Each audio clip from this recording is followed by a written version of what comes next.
तहरीक इंसाफ से बल्ले का निशान वापस लेने का फैसला बहाल। पेशावर हाई कोर्ट ने इलेक्शन कमीशन की दरखास्त मंजूर कर ली। अदालत ने इलेक्शन कमीशन का 22 दिसंबर का फैसला बहाल कर दिया। इंट्रा पार्टी इंतखाबात से मुताल्लिक केस में हुक्म इम्तना वापस ले लिया।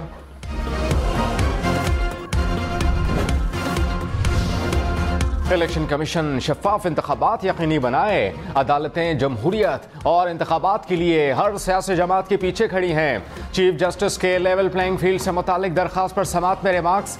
वकील लतीफ खोसा से इस्तफसार किया कि तौहीन अदालत की दरखास्त इलेक्शन कमीशन के खिलाफ है।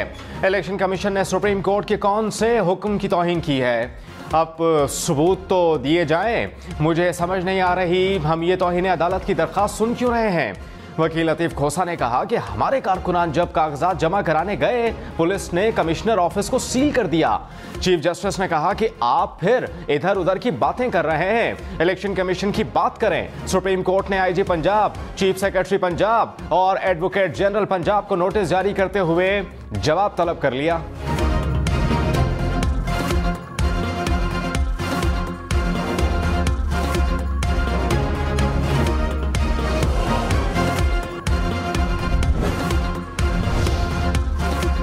जस्टिस मोहम्मद अली मजहर ने कहा कि पीटीआई के कौमी और सूबाई असम्बलियों से कितने कागजात नामजदगी मंजूर हुए? आप कागजात नामजदगी मुस्तरद होने का बता रहे हैं, मंजूरी का भी तो बताएं। आपने लिखा सोशल मीडिया के मुताबिक इतने कागजात नामजदगी मुस्तरद हुए। पीटीआई के पास उम्मीदवारों के कागजात मंजूर या फिर मुस्तरद होने का डाटा नहीं। चीफ जस्टिस ने कहा कि जिनके कागजात नामजदगी मुस्तरद हुए वो अपील कर देंगे, बात खत्म। आप चाहते हैं सुप्रीम कोर्ट इलेक्शन कमीशन का किरदार अदा करे? वकील लतीफ खोसा ने कहा कि सिर्फ एक सियासी जमात के कागजात नामजदगी मुस्तरद हो रहे हैं। तौहीन इलेक्शन कमीशन केस में साबिक चेयरमैन पीटीआई और फवाद चौधरी पर फर्द जुर्म आयद कर दी गई। इलेक्शन कमीशन के मेंबरान ने अडियाला जेल में दोनों रहनुमाओं पर फर्द जुर्म आयद की। दौरान समात मुलजमान को फर्द जुर्म पढ़कर सुनाई गई, लेकिन कमीशन ने आइंदा समात पर इस्तिगासा के गवाहान तलब कर लिए। मुलजमान की जानिब से सेहत जुर्म से इनकार।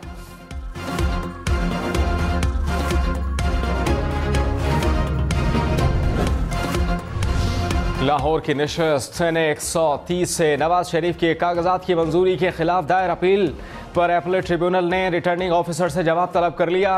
N15 मानसहरा की नशिस्त पर भी नवाज शरीफ के कागजात को चैलेंज कर दिया गया।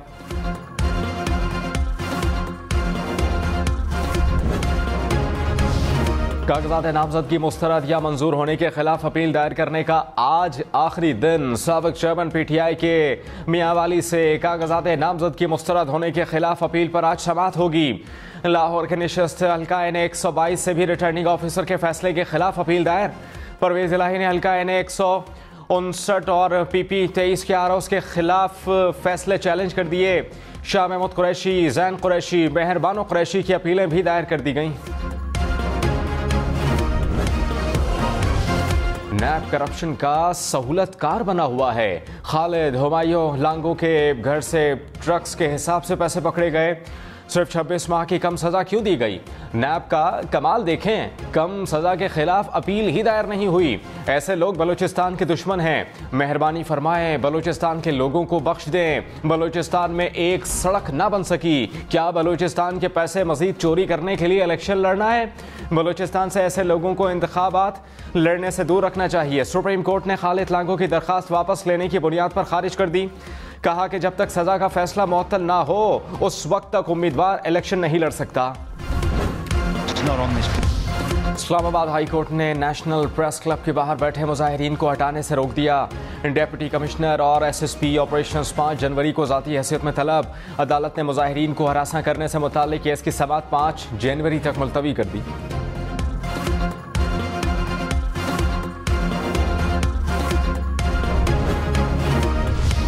रावलपिंडी अडियाला जेल में परवेज इलाही की तबीयत खराब। साबिक वजीर आला को दिल में तकलीफ के बायस रावलपिंडी इंस्टीट्यूट ऑफ कार्डियोलॉजी मुंतकिल कर दिया गया।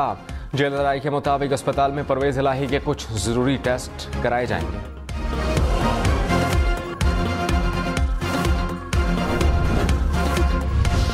चेयरमैन पीपल्स पार्टी बिलावल भुट्टो का लाहौर में पड़ाव। आज सेंट्रल एग्जीक्यूटिव कमेटी का इजलास बुला लिया। पीपल्स पार्टी की जानिब से वजीर आजम के उम्मीदवार को नामजद करने का इम्कान। बिलावल भुट्टो का जनवरी के तीसरे हफ्ते में लाहौर में जलसा करने का फैसला। NA 127 में इलेक्शन ऑफिस खुलेंगे।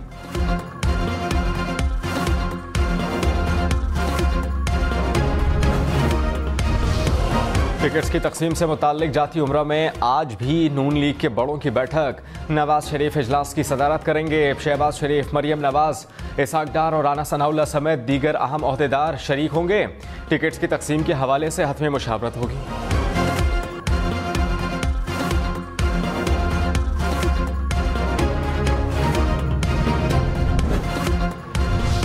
मियां वाली की NA 89 और 90 से उमर नियाजी के कागजात नामजदगी मंजूर। Lahore high court Rawalpindi bench में कायम एपलेट ट्रिब्यूनल का रहनुमा। PTI का नाम उम्मीदवारों की फहरिस्त में शामिल करने का हुक्म। जस्टिस चौधरी अब्दुल अजीज ने कहा कि समझ नहीं आ रही कि आरोज ने छोटी छोटी बातों पर कागजात क्यों मुस्तरद किए।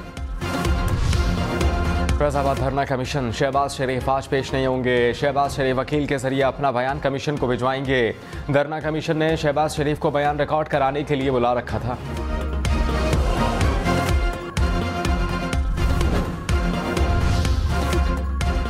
चीफ जस्टिस काजी फायज ईसा का लतीफ खोसा के नाम के साथ सरदार लिखने पर इजहार बरहमी। कहा कि ये सरदार, नवाब, पीर जैसे अल्फाज अब लिखना बंद कर दें।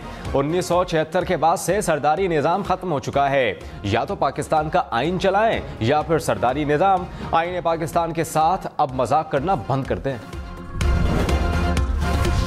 निगरान वजीर आज़म अनवारुल हक काकड़ की ज़ेरे सदारत स्पेशल इन्वेस्टमेंट फैसिलिटेशन काउंसिल की अपेक्स कमेटी का इजलास। वजारतों की कारकर्दगी का जायजा। इजलास में वजारत खजाना और FBR की ब्रीफिंग। डॉलर की कदर में मुसलसल कमी। इंटरबैंक में डॉलर 39 पैसे सस्ता, कीमत 281 रुपए 50 पैसे हो गई। पाकिस्तान स्टॉक मार्केट में आज भी तेजी। 100 इंडेक्स में 400 तक पॉइंट्स का इजाफा देखा गया। इंडेक्स 65,000 पॉइंट से ऊपर चला गया।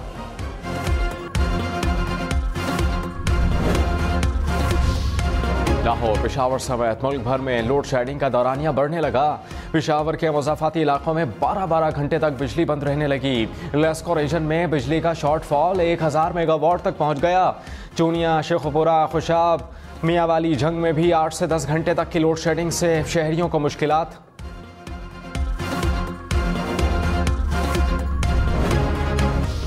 सुप्रीम जुडिशल काउंसिल में जस्टिस मज़ाहिर अली अकबर नकवी के खिलाफ रेफरेंस।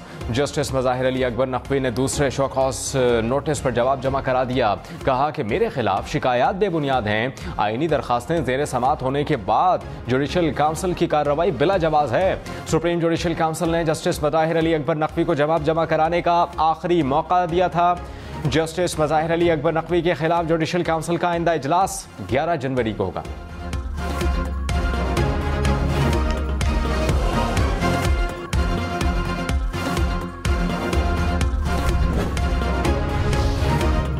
रहनुमा पीपल्स पार्टी पलवशा खान ने कहा, आइंदा हुकूमत में आने के दावेदार अवाम का सामना तक नहीं कर सकते।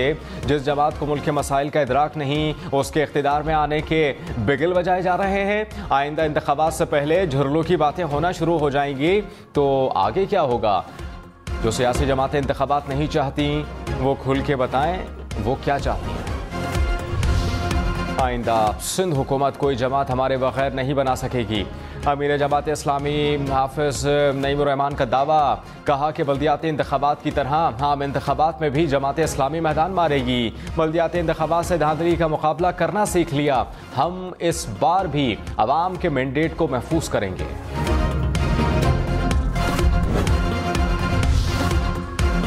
स्पीकर कौमी असम्बली डॉक्टर फहमीदा मिर्जा की खवातीन की मखसूस नशिस्त पर कागजात नामजदगी मुस्तरद। पीपल्स पार्टी की जानिब से फहमीदा मिर्जा के कागजात पर एतराज़ात दायर किए गए।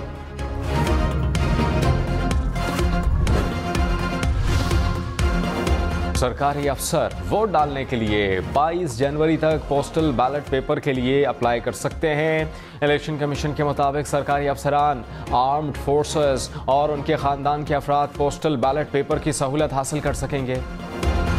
साबिक वज़ीर ख़जाना सरताज अजीज़ 95 बरस की उम्र में इंतकाल कर गए। इस्लामाबाद में नमाज जनाजा अदा।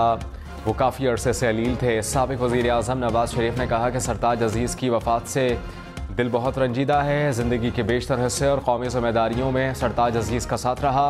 मरियम नवाज ने कहा कि सरताज अजीज़ की नून लीग के लिए खिदमात नाक़ाबिल फ़रामोश हैं।